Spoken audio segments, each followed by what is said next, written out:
Hello everybody, welcome to unique study centre. तो आज हम अपना बायो का फर्स्ट चैप्टर जैव प्रक्रम करने वाले हैं। जैव प्रक्रम के पहले सारे टॉपिक्स देख लेते हैं और उसके बाद कुछ क्वेश्चंस जो कि प्रीवियस ईयर में आ चुके हैं या फिर पहले टॉपिक ही हम क्लियर करेंगे सारे। तो जैव प्रक्रम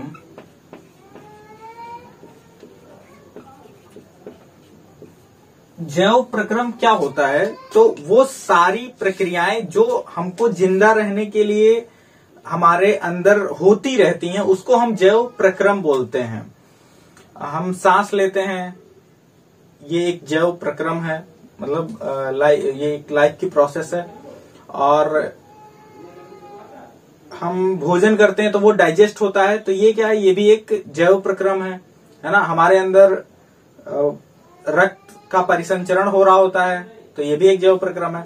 तो जो भी चीजें हमको जिंदा रखने के लिए जरूरी होती हैं उनको हम जैव प्रक्रम बोलते हैं। डेफिनेशन क्या लिखेंगे?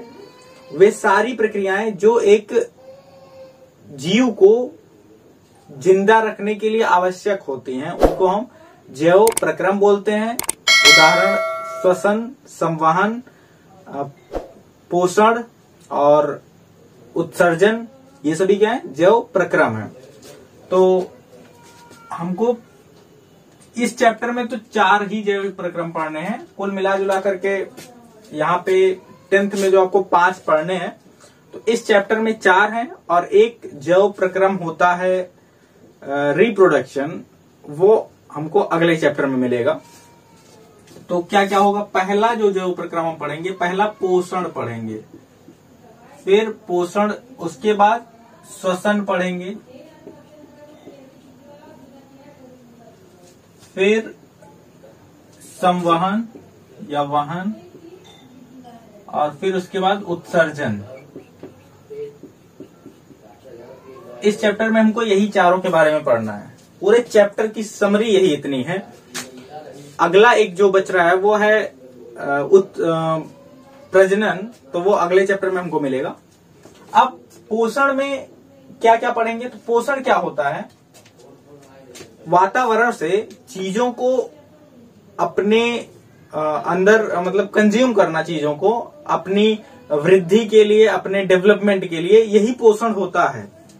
तो ये 2 तरह का होता है, एक स्वपोषण होता है और एक परपोषण होता है। तो स्वपोषण और परपोषण,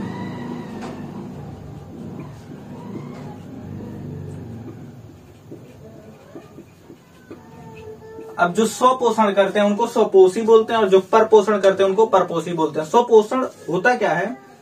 जो जीव अपने ऊपर ही निर्भर होते हैं अपने भोजन के लिए, उनको हम स्वपोषण, उस प्रक्रिया को स्वपोषण बोलते हैं और उनको स्वपोषी बोलते हैं। वो जो भी जीव हों, वो चाहे पौधे, ज्यादातर पौधे ही आते हैं इसमें, तो ज्यादातर नहीं बल्कि सारे पौधे ही लगभग होते हैं, तो स्वपोषी होते हैं। और परपोषण में क्या आता है? जो अपने भोजन के लिए दूसरे पे डिपेंड रहते हैं उनको हम परपोषी बोलते हैं।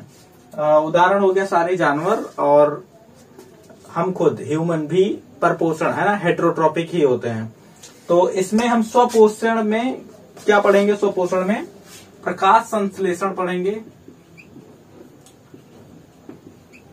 प्रकाश संश्लेषण की डेफिनेशन और क्या कैसे होता है, क्या क्या प्रक्रियाएं होती हैं, ये पूरा हम कवर करेंगे। उसके बाद परपोषण में क्या?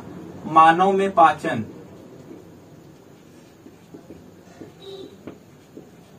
ये इतना पूरा रहेगा। फिर उसके बाद श्वसन में मानव का ही पढ़ेंगे, है ना, हमारा जो फेफड़ा होता है और ये इसकी क्रियाविधि किस तरह से होती है ना, मैकेनिज्म क्या होती है, ऑक्सीजन का अंदर जाना, मतलब एयर का, और फिर वहां से गैसेस का एक्सचेंज, और फिर कैसे कैसे पूरे प्रोसेस होते हैं। फिर उसके बाद संवहन। अब हम पोषण हमने पढ़ा, हम न्यूट्रिएंट्स लेंगे, है ना, हम पोषक तत्व तो खाने से हम अवशोषित करेंगे, और फिर हम श्वसन से ऑक्सीजन ले जाएंगे। अब उनको हर एक कोशिका तक पहुंचना होगा। उस हर एक कोशिका तक पहुंचने के लिए कुछ एक माध्यम हमको चाहिए होगा जिससे कि वो हर एक सेल तक, हर एक कोशिका तक पहुंचे। तो उसके लिए जो हमारे पास सिस्टम आता है वो ट्रांसपोर्टेशन सिस्टम आता है ना, जो वहन होता है। अब ये वहन किससे होता है? तो इसके लिए जो ट्रांसपोर्ट करने के लिए जो ऑर्गन है वो क्या है, ह्यूमन हार्ट है ना, मतलब मानव हृदय जो है, दिल, ये संवहन करता है पूरी बॉडी, मतलब ब्लड को, रक्त को पूरे शरीर में पंप करता है। और इसका काम क्या होता है, रक्त से ही ये जो पोषक तत्व होते हैं और जो ऑक्सीजन होता है वो पूरे शरीर में जाता है। तो ये वाहन इसके लिए हो गया। उसके बाद अब जब सारी क्रियाएं हो जा रही हैं, एनर्जी बन जा रही है और सब कुछ, अब कुछ वेस्ट प्रोडक्ट भी बन रहे होते हैं। उन वेस्ट प्रोडक्ट का या जो हार्मफुल प्रोडक्ट है उनका बॉडी से बाहर निकलना वो होता है उत्सर्जन से। तो फिर ये उत्सर्जन होगा, है ना। तो ये सारे आपके इस चैप्टर के जैव प्रक्रम के टॉपिक्स रहे। अब इसके बाद प्रकाश संश्लेषण क्या होता है। तो प्रकाश संश्लेषण वह प्रक्रिया है जिसमें हरे पौधे सूर्य प्रकाश की उपस्थिति में वातावरण से जल और कार्बन डाइऑक्साइड लेकर अपने भोजन का निर्माण करते हैं, है ना। ये डेफिनेशन हमारी होने वाली है। एक रिएक्शन होता है प्रकाश संश्लेषण का, वो रिएक्शन याद रहेगा आपकी डेफिनेशन, और अगर 2 नंबर का आ रहा है तो इतने में ही कंप्लीट हो जाने वाली है। तो प्रकाश संश्लेषण, उसकी डेफिनेशन देखेंगे और फिर उसकी रिएक्शन देखेंगे। प्रकाश संश्लेषण, तो प्रकाश संश्लेषण क्या होता है, हरे पौधे सूर्य के प्रकाश की उपस्थिति में वातावरण से जल और कार्बन डाइऑक्साइड लेकर अपने भोजन का निर्माण करते हैं। इस प्रक्रिया को प्रकाश संश्लेषण बोलते हैं। यहां तक क्लियर है। इसके बाद इसका एग्जाम्पल लिखना है हमको। तो क्या क्या एनवायरमेंट से इनको मिल रहा है, कार्बन डाइऑक्साइड प्लस वाटर, और यहाँ पे क्या होगा, क्लोरोफिल के अंदर क्या होगा, ये सनलाइट होगी और धूप में, और क्लोरोफिल उसको एब्जॉर्व करेगा। और क्या क्या बनने वाला है यहाँ पे हमारे पास, तो ग्लूकोज बनेगा,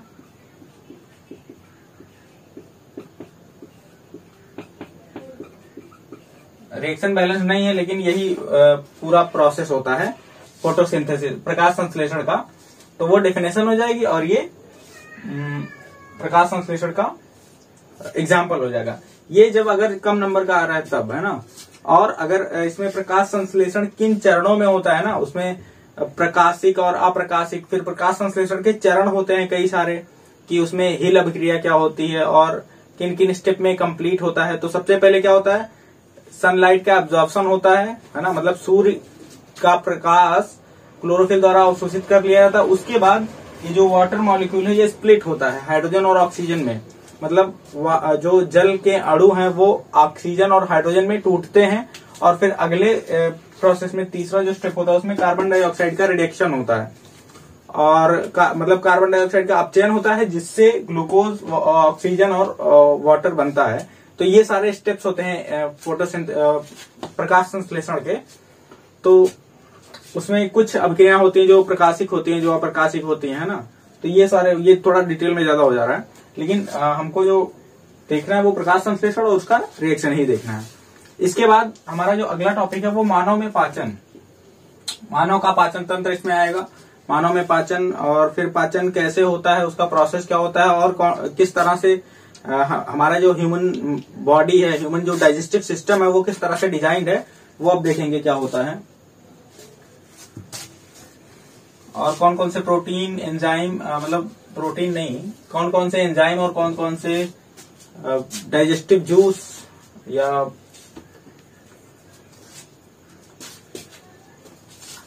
तो देखते हैं कुछ इस तरह से होता है ह्यूमन डाइजेस्टिव सिस्टम।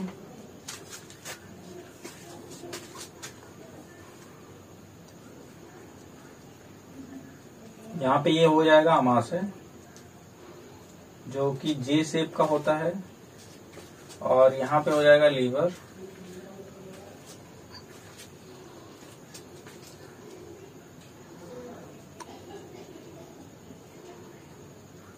और फिर यहाँ पे बड़ी आंत हो जाएगी,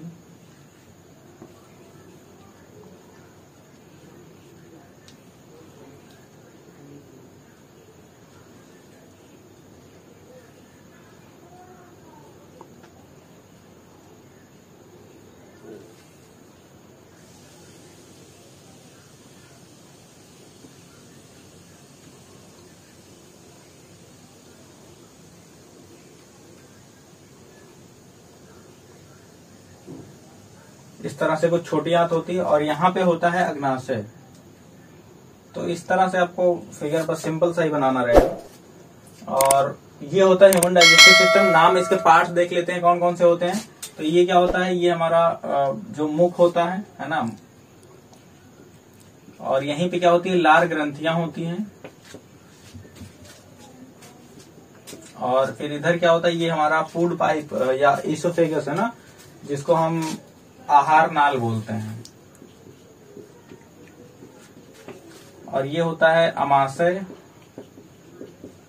सेफ हो सकता है थोड़ा बहुत सही ना बना हो, कुछ ऐसा वो होता है।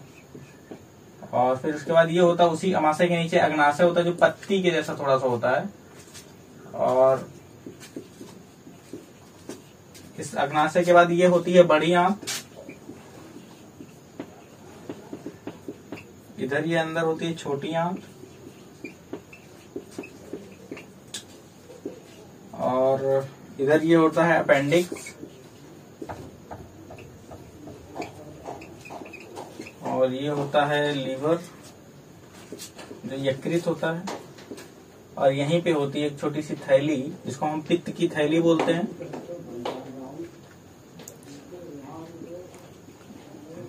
और इसमें से पित्त रस निकलता है, जो इस यहाँ पे आके खाने में मिल जाता है। और ये जो है फैट के पाचन के लिए, जो वसा होते हैं उसके पाचन के लिए मदद करता है। तो इस तरह से ह्यूमन डाइजेस्टिव सिस्टम होता है। और फिर खाने का जो पाचन शुरू होता है वो मुख से ही शुरू हो जाता है।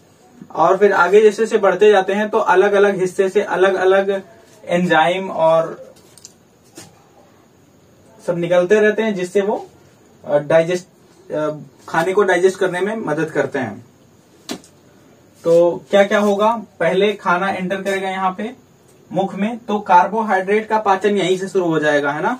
लार पूरा मिलना शुरू होगा और लार मिल के पूरा यहाँ से, अब क्या होगा, यहाँ पे ये जो आहार नाल है, इसमें क्या होता है, एक मूवमेंट होती है, इस तरह से एक गति होती है जो खाने को नीचे ढकेलती है। उसको हम बोलते हैं क्रमाकुंचन गति।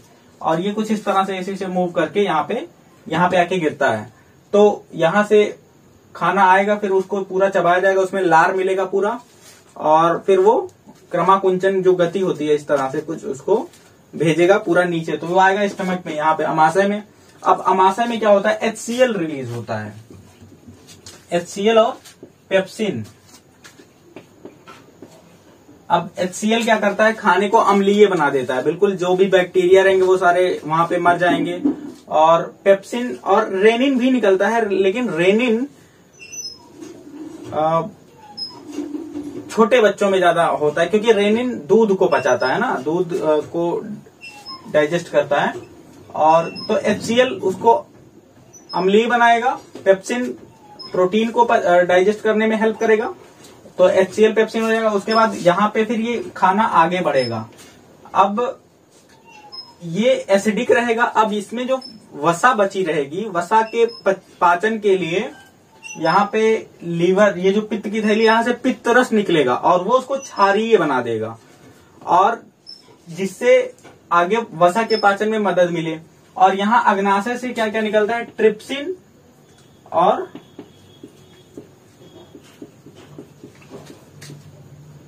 यहाँ पे ट्रिप्सिन निकलेगा,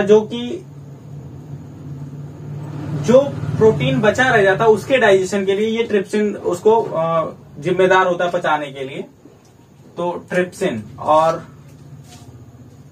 अग्नाशय से निकलेगा, फिर आगे और खाना बढ़ेगा, तो यहाँ पे छोटी आंत में, है ना, अमाशय से निकल करके छोटी आंत में आके एंटर करेगा। छोटी आंत में क्या होता है, उसके अंदर कुछ इस तरह से स्ट्रक्चर बने होते हैं, जिसको हम रसांकुर बोलते हैं। और ये रसांकुर होते हैं उसका सरफेस एरिया बढ़ाने के लिए, जो अब्जॉर्प्शन का सरफेस एरिया उसको बढ़ाने के लिए, ताकि ज्यादा से ज्यादा जो न्यूट्रिएंट्स हैं वो एब्जॉर्ब हो सकें। तो यहां से एब्जॉर्प्शन होता है और फिर वो ब्लड में चला जाता है। फिर उसके बाद जो वेस्ट मटेरियल रहता है, जिसका कोई काम नहीं है, वो यहां से आकर के बड़ी आंत में आ जाता है।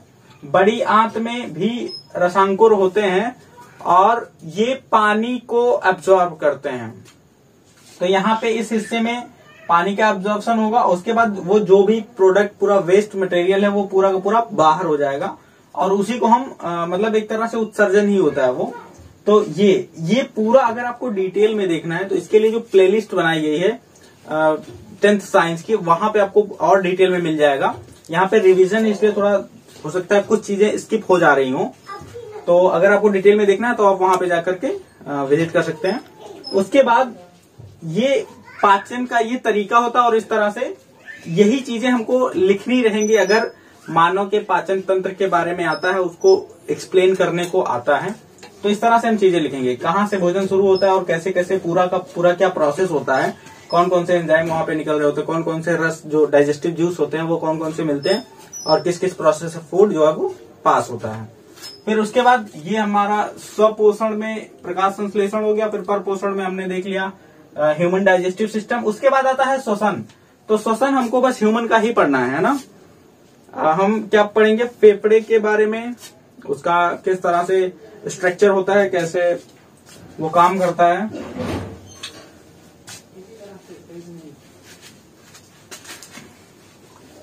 ह्यूमन में श्वसन जो होगा वो फेफड़े से ही होना है ना।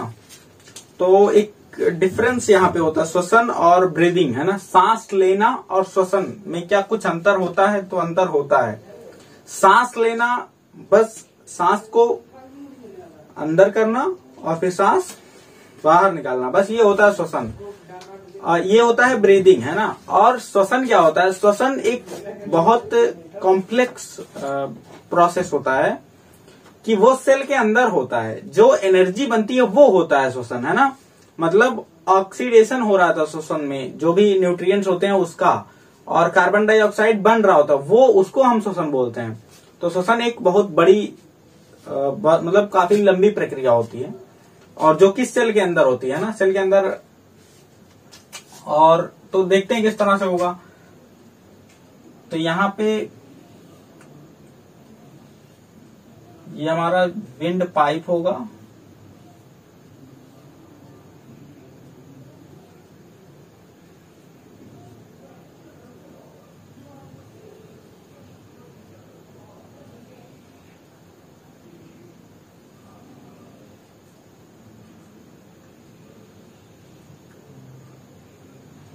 ऐसा कुछ फेफड़ा हो सकता है। एक फेफड़ा छोटा हो एक बड़ा हो, है ना, शायद हो सकता है।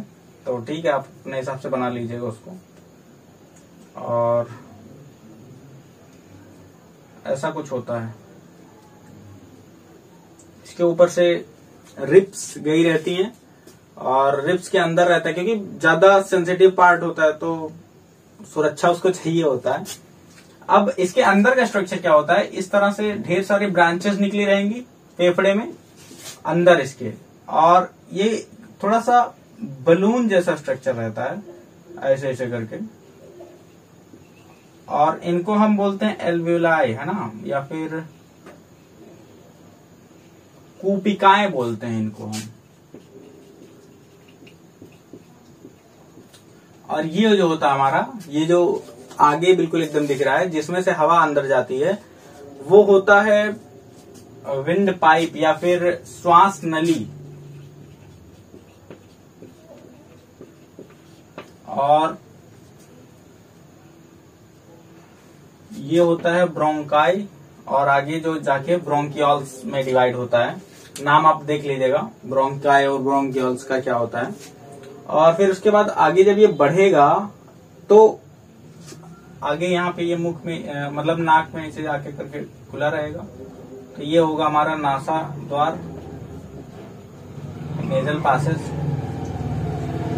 और अब क्या होता है यहाँ पे हम मतलब इनहेल जब करेंगे, है ना, जब एयर को अंदर इनहेल करेंगे तो यहाँ से एयर आएगा, और यहाँ पे क्या होते हैं, उपास्थि के बने छोटे छोटे छल्ले होते हैं, इसीलिए वो स्ट्रक्चर ऐसा ऐसा दिख रहा होता है।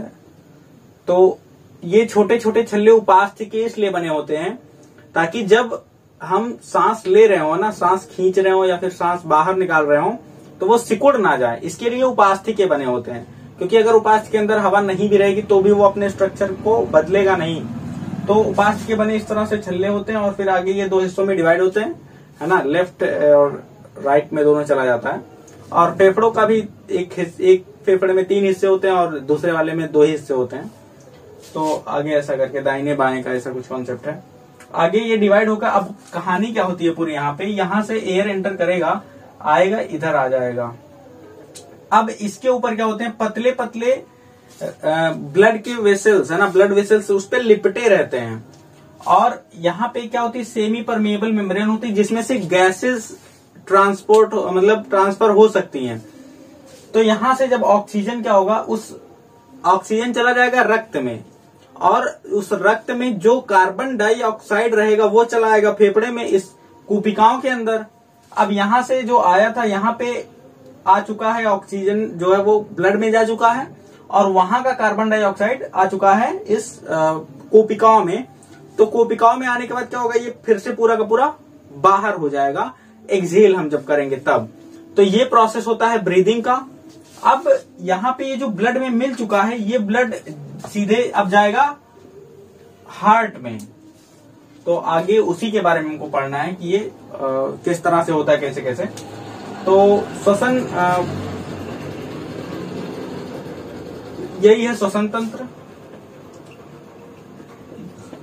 और इसमें बस इतना ही है इस तरह से। तो जो हम इनहेल करते हैं ऑक्सीजन, और जब एक्सहेल करते हैं तो कार्बन डाइऑक्साइड, और यहाँ पे गैसेस का एक्सचेंज होता है। कुछ डिटेल्स इसके बारे में है ना, कुछ फैक्ट्स हैं कूपिकाओं के बारे में कि ये मतलब थोड़ा सा अंगूर जैसे स्ट्रक्चर में दिख रही होती है हमको।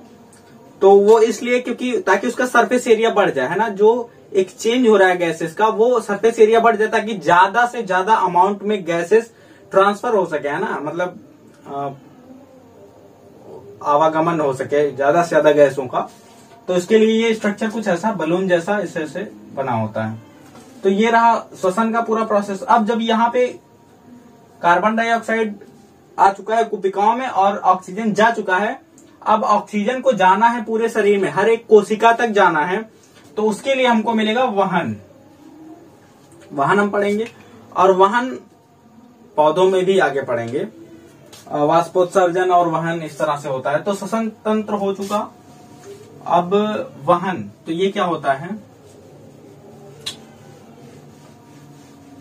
पौधों में तो सिंपल सा है, जाइलम और फ्लोएम से होता है। तो पहले पौधों का ही खत्म करते हैं, उसके बाद ह्यूमन का देखेंगे। तो पौधों में वायु जल का संवहन होता है और फूड का, है ना, मतलब भोजन का। तो किस तरह से होता है, जो जल का होता है वो जाइलम से होता है, और जो भोजन का होता है वो फ्लोएम से होता है। अब अगर एक यहाँ पे कोई पौधा है और यहाँ पे कोई एक पत्ती है, तो जो खाना बनता है, खाना हमेशा ग्रीन वाले हिस्से में बनता है, हरे वाले हिस्से में बनता है पौधे के। तो अगर यहाँ पे भोजन बनेगा तो ये भोजन इधर भी जाएगा और इधर भी जाएगा, और भोजन को ले कौन जाता है, फ्लोएम ले जाता है। तो जब भी फ्लोएम की बात करेंगे तो इसमें जो मूवमेंट होता है वो द्विदिशीय होता है ना, 2 दिशाओं में होता है। और जो जाइलम होगा वो जड़ों से जल को ले जाता है बस ऊपर की तरफ। तो जाइलम में बस जो गति होती है वो एक दिशीय होती है, यूनिडायरेक्शनल मूवमेंट होता है जाइलम में। फिर आगे जब ये बढ़ेगा तो आगे बढ़ने के लिए यहाँ पे क्या क्या फैक्टर होते हैं जिसकी वजह से पानी जो वो एब्जॉर्ब होके जाता है। तो यहाँ पे क्या होते हैं, ये पतले छोटे छोटे रोम होते हैं जिनको हम मूल रोम बोलते हैं, छोटे छोटे बाल जो जड़ों में निकले होते हैं। अब यहाँ पे क्या होता है कि ये जो छोटे छोटे बाल होते हैं वो मिट्टी के अंदर से जो आयंस होते हैं, जो मिनरल्स होते हैं, उनको वो एब्जॉर्ब कर लेते हैं। तो इससे क्या होता है कि पानी का जो कॉन्सेंट्रेशन है वो बाहर पानी ज्यादा हो जाता, अंदर कम हो जाता। तो हमेशा कोई भी चीज ज्यादा से कम की तरफ जाती है, तो वो ज्यादा से कम की तरफ जाएगा, इसका मतलब वो जड़ में एंटर करेगा। उसी को मूल दाब बोलते हैं, जिसकी वजह से वो जड़ के अंदर प्रवेश करता है। मूल दाब की वजह से जल यहां तक तो आ जाता है, लेकिन उसके बाद तो ऊपर तो जा नहीं पाएगा, क्योंकि जल का कुछ द्रव्यमान होगा और ज्यादा उस पे ऊपर जब बड़े पेड़ होंगे तो नहीं जा सकता है। उसके लिए क्या होता है, पत्तियों से जो वाष्पोत्सर्जन होता है वो एक खिंचाव यहां पे बनाता है, और इस खिंचाव की वजह से ये जो जल होता है वो ऊपर जाने लगता है। तो ये पूरे मतलब प्रोसेस होते हैं जल के जाने के किसी भी पौधे में या किसी भी पेड़ में इस तरह से जाइलम ले जा रहा होता है।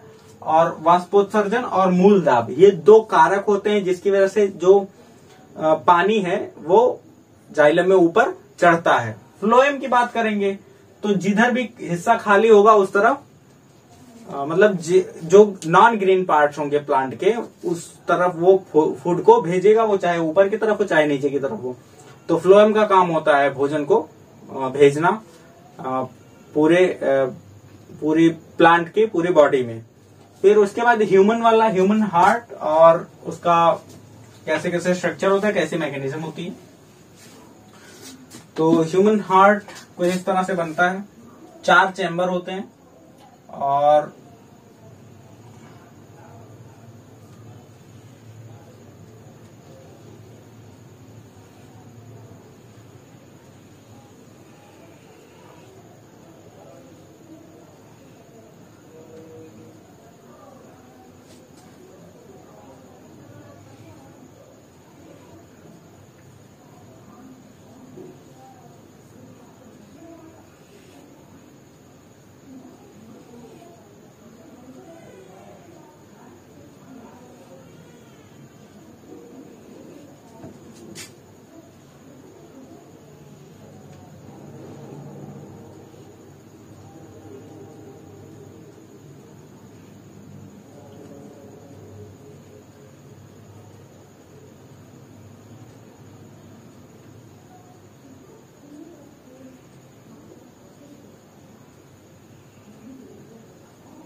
कुछ इस तरह से स्ट्रक्चर होता है। 4 हिस्से होंगे, है ना। अब यहाँ पे दाहिने बाएं में थोड़ा सा कंफ्यूजन होता है, तो इसी तरह से देखा जाएगा। इस तरफ होगा दाहिना और इस तरफ होगा बायां, है ना। ये दायां और ये बायां। तो ये इस ऊपर वाले जो चैम्बर होते हैं इसको हम बोलते हैं अलिंद। तो ये दायां अलिंद हो जाएगा और इसको बोलते हैं निलय। नीचे है तो निलय होगा, तो निलय, और ये भी निलय और ये अलिंद। तो ये दायां अलिंद, बायां अलिंद, दायां निलय और बायां निलय। अब ब्लड का फ्लो किस तरह से होता है, कैसे? तो पहले एक चीज हमको याद रखनी है कि जो रक्त आता है हार्ट में वो आता है नसों के द्वारा, और नसों को बोलते हैं सिरा। तो जो ब्लड आएगा, जो रक्त आएगा वो सिराओं से आता है, और जाता जो है वो धमनी से जाता है। तो जो हार्ट से ले जाएगा पूरे शरीर में वो धमनी होता है, और जो ले आता है पूरी शरीर से हार्ट में वो सिरा होती है। तो यहां पे इसको बोलते हैं महासिरा बोलेंगे, और इधर महाधमनी बोलेंगे। आगे जो चेंजेस होते हैं किस तरह से होते हैं उसमें। तो यहाँ पे रक्त अभी कार्बोनेटेड और डिकार्बोनेटेड का बनाएंगे। तो यहां से ब्लड एंटर करेगा पूरे शरीर से, इस अलिंद में आएगा, बाएं अलिंद में, दाएं अलिंद में, और फिर यहां से ये जाएगा निलय में, और इस निलय से होकर के फिर ये जाएगा, इसको बोलते हैं फुफ्फुस। अब ब्लड इसमें से जा रहा है तो फुफ्फुस धमनी होगा, और ये जाने के बाद यहां से जाएगा ये फेफड़े में, और फेफड़े में हमने अभी देखा था कि वहां पे गैसेस का एक्सचेंज होता है। तो फिर वो आएगा यहां से फिर एंटर करेगा, और इस अलिंद में, बाएं अलिंद में, और यहां से ये फिर से आएगा बाएं निलय में, और यहां से फिर ये पूरे शरीर के लिए चला जाएगा। तो ये इस तरह से, अब ये जो नीला वाला दिख रहा है ये डीऑक्सीजनेटेड ब्लड है, मतलब इसमें कार्बन डाइऑक्साइड है, और जो लाल वाला है वो ऑक्सीजनेटेड ब्लड है। तो इस तरह से पूरे शरीर से आएगा, ये ऊपरी हिस्से से शरीर के, और ये शरीर के निचले हिस्से से, इसलिए इसको मतलब ऊपरी महासिरा, उसको निचला महाशिरा। और सेम वही चीज इधर भी होता है, ब्लड आएगा, अलिंद में प्रवेश करेगा, अलिंद से फिर निलय में आएगा, निलय से दाएं निलय से फिर जाएगा फेफड़े में, और जो ले जाता है उसको बोलते हैं फुफ्फुस धमनी बोलते हैं। तो ये होगा फुफ्फुस धमनी, यहाँ पे फुफ्फुस धमनी होगा, और ये होगा फुफ्फुस सिरा, जिसमें जहां से आ रहा होता है ये तो महाशिरा होगा। ये जो होगा जिसमें से आ रहा है ब्लड, ये फुफ्फुस सिरा होगा। और यहां से अब ये फेफड़े में जा करके, फेफड़े में एक्सचेंज हो करके फिर यहां से आके एंटर करके इस बाएं नीले में, और फिर यहां से पूरे शरीर में। तो ये प्रोसेस होता है पूरा। अब यहाँ पे अगर हम देखें कितने चक्कर लग रहे हैं, तो एक चक्कर तो पूरे शरीर से यहां से ये जाएगा, फिर से घूम करके आएगा इस हिस्से में, और यहां से फिर फेफड़े में जाएगा, फिर घूम के आएगा। तो अगर हम देखें तो ब्लड जो है वो एक बार में 2 चक्कर कंप्लीट करता है, एक हार्ट से फिर हार्ट में, और फिर एक बार हार्ट से फिर पूरे शरीर से हार्ट में, है ना। हृदय मानव हृदय से होकर के वो फेफड़े में जाता है, फेफड़े से फिर से हृदय में आता है। एक चक्कर ये हुआ, फिर उसके बाद हृदय से शरीर में जाएगा पूरे, फिर पूरे शरीर से फिर हृदय में, तो 2 चक्कर। इसीलिए मनुष्य का जो परिसंचरण तंत्र होता है उसको दोहरा परिसंचरण तंत्र बोलते हैं, डबल सर्कुलेटरी सिस्टम।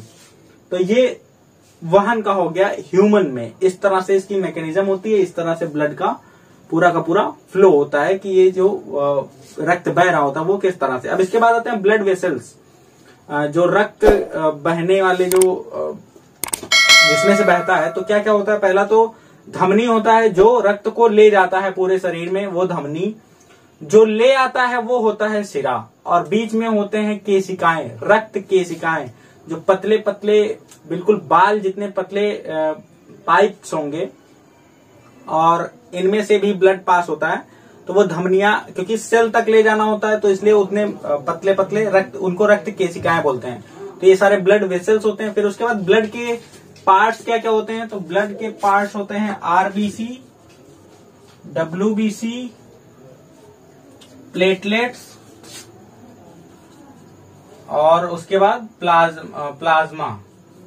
तो प्लाज्मा तो मीडियम होता है जिसमें जो ब्लड होता है, और ब्लड का जो कलर होता है वो आरबीसी की वजह से लाल होता है। आरबीसी रेड ब्लड जो सेल्स होते हैं उसका जीवन काल 120 दिन के आसपास होता है। डब्ल्यूबीसी का 2 से 3 दिन होता है, और फिर उसमें प्लेटलेट्स होते हैं, और प्लाज्मा तो मीडियम ही होता है। तो ये ब्लड के सारे कंपोनेंट्स हो गए।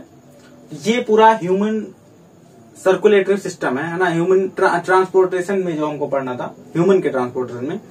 फिर उसके बाद उत्सर्जन में हमको किडनी और एक्सक्रीटरी सिस्टम में किडनी का फंक्शन पढ़ना है। किडनी कैसे काम करती है, क्या क्या प्रोसेसर होते हैं, तो ये किडनी का पढ़ेंगे। तो नेक्स्ट अब देखते हैं किडनी। तो इस किडनी की जो यूनिट होती है वो नेफ्रॉन, उसका मतलब जो सबसे छोटा हिस्सा होता है जो प्योरिफिकेशन करता है ब्लड का ह्यूमन बींग्स में, वो होता है नेफ्रॉन। तो किडनी का स्ट्रक्चर कैसा होता है, यहाँ पे हमारे पास होंगे कुछ रक्त मतलब धमनी और सिराएं, और किडनी का स्ट्रक्चर कुछ ऐसा होता है।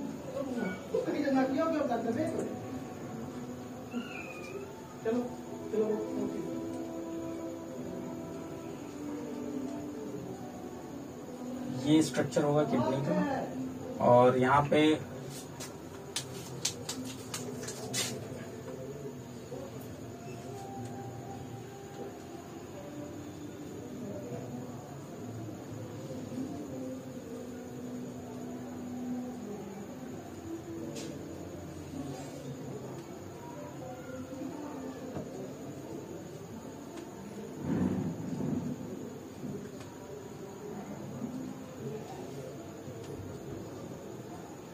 इस तरह है पूरी बॉडी में जाकर के ये फिर आगे डिवाइड रहते हैं। और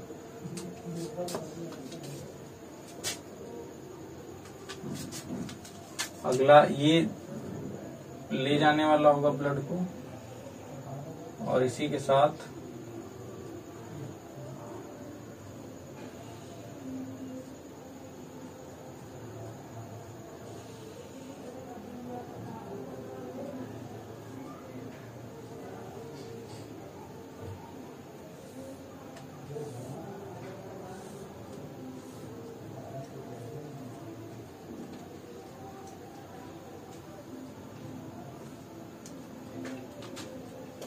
कुछ इस तरह का स्ट्रक्चर होता है किडनी का, और अंदर यहाँ पे ढेर सारे नेफ्रॉन्स होते हैं, और एक किडनी में 12 लाख नेफ्रॉन होते हैं। ये जो इसका यूनिट होता है इसी से 12 लाख होंगे जो कि सफाई का काम कर रहे होते हैं, इसमें ब्लड प्योरिफिकेशन का, इस तरह से। तो ये किडनी का स्ट्रक्चर है, और आगे काम कैसे करते हैं। तो एक नेफ्रॉन का जो स्ट्रक्चर होता है वो भी हमको देखना है कि नेफ्रॉन जो सफाई करता है वो किस तरह से ब्लड की सफाई करता है। तो अलग अलग इसके नाम और अलग अलग पार्ट्स होते हैं इसके।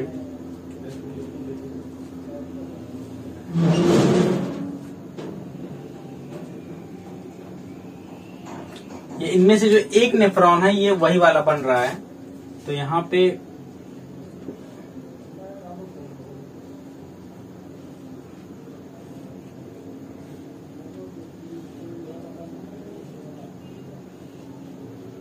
इस तरह से स्ट्रक्चर होता है, और आगे ब्लड वेसल्स इसमें लिपटे रहेंगे ढेर सारी, और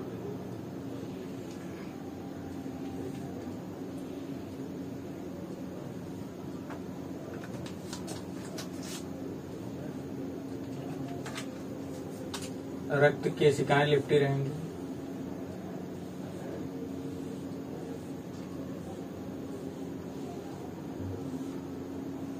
और यहाँ से ये जो ब्लड जाके मिल रहा होता है यहीं से ये फिर निकल करके फिर हार्ट में चले जाते हैं। तो इस तरह से एक नेफ्रॉन का ये स्ट्रक्चर होता है, और ये किडनी का होता है।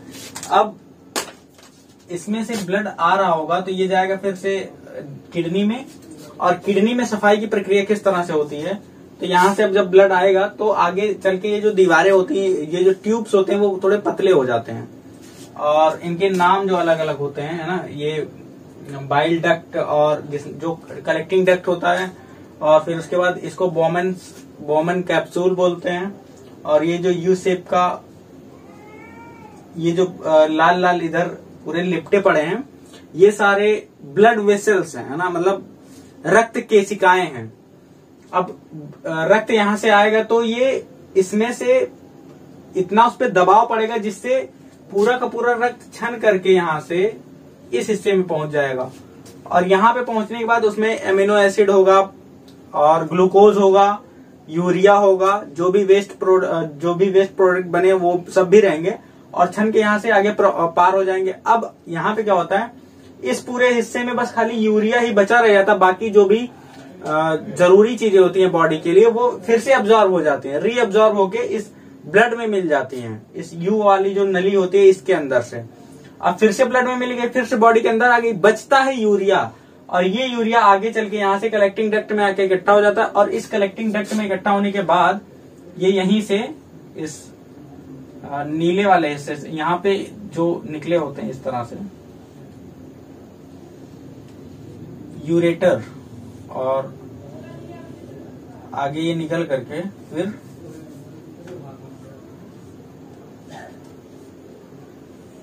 ये मूत्राशय में आकर के खुलते हैं कुछ इस तरह से, ये शेप होता है।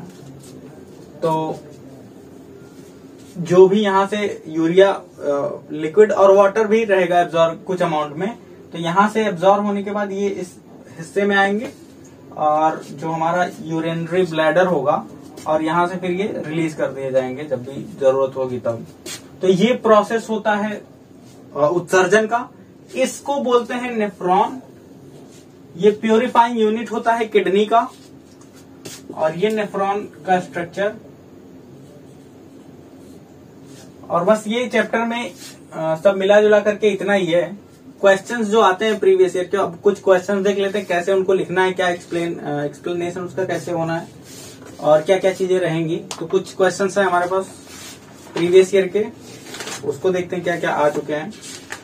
तो 2 तरल ऊतकों के नाम लिखिए, फिर उसके बाद मानव में परिवहन, जो क्वेश्चन आ चुके हैं उन्हीं के बारे में हम देखेंगे, बाकी क्वेश्चन तो ढेर सारे हैं।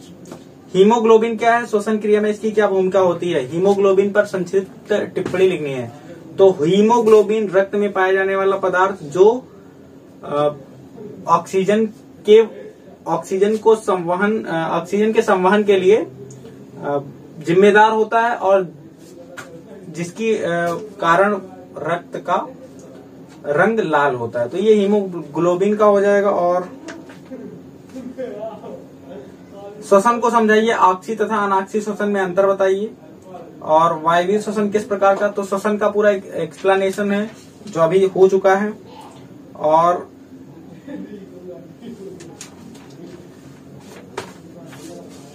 श्वसन की परिभाषा दीजिए। मनुष्य के फेफड़ों का संरचना और सचित्र वर्णन कीजिए। फिर परिवहन ट्रांसपोर्टेशन के जो क्वेश्चंस हैं उसमें हृदय में कितने वेश्म होते हैं, सबसे बड़ा वेश्म कौन सा होता है, मतलब कितने चैम्बर्स होते हैं। और पादपों में जल एवं खनिज तथा खाद्य पदार्थों के संवहन हेतु वाहिकाओं का वर्णन व उनके नाम लिखिए। तो ये जाइलम और फ्लोएम से होते हैं। और क्या क्या कौन फ्लो करता है ये भी हो चुका है। फिर रुधिर के कार्यों को लिखना है क्या क्या, और उसके कंपोनेंट्स को लिखने हैं। तो वही आरबीसी, डब्ल्यूबीसी, प्लेटलेट्स और प्लाज्मा। और फिर उसके बाद संवहन का पूरा डिटेल लिखने को आता है वाहन का। तो दोहरा परिसंचरण कैसे क्या होता है। फिर उसके बाद प्रकाश संश्लेषण का एक कोई प्रैक्टिकल रहता है उसमें, और उससे प्रूफ करना होता है कि क्लोरोफिल की जरूरत पड़ती है प्रकाश संश्लेषण के लिए, वो भी एक प्रैक्टिकल है उसका। और उसके बाद वाष्पोत्सर्जन किसे कहते हैं, तो वाष्पोत्सर्जन जो पत्ती से पानी का भाप बन के उड़ना, यही होता है वाष्पोत्सर्जन का प्रोसेस। और जो जल का अवशोषण होता है उसमें जो वाष्पोत्सर्जन एक भूमिका निभाता है। और फिर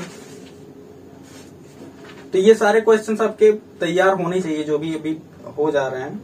मूल रोमों द्वारा जल का अवशोषण किस प्रकार होता है वो भी अभी हो चुका है।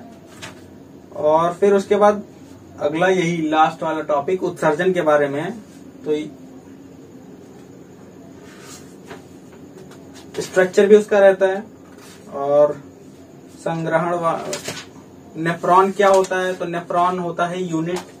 उस अगर आपको और ज्यादा डिटेल में देखना है तो ये इसके इन सब के वीडियोस बन चुके हैं, यहाँ पे बस रिवीजन है। तो इसी तरह से एक बार पूरा का पूरा टॉपिक जो चैप्टर के हैं वो आ जाए, है ना। क्वेश्चंस पे आपको ज्यादा से ज्यादा लिखने का तरीका पता होना चाहिए।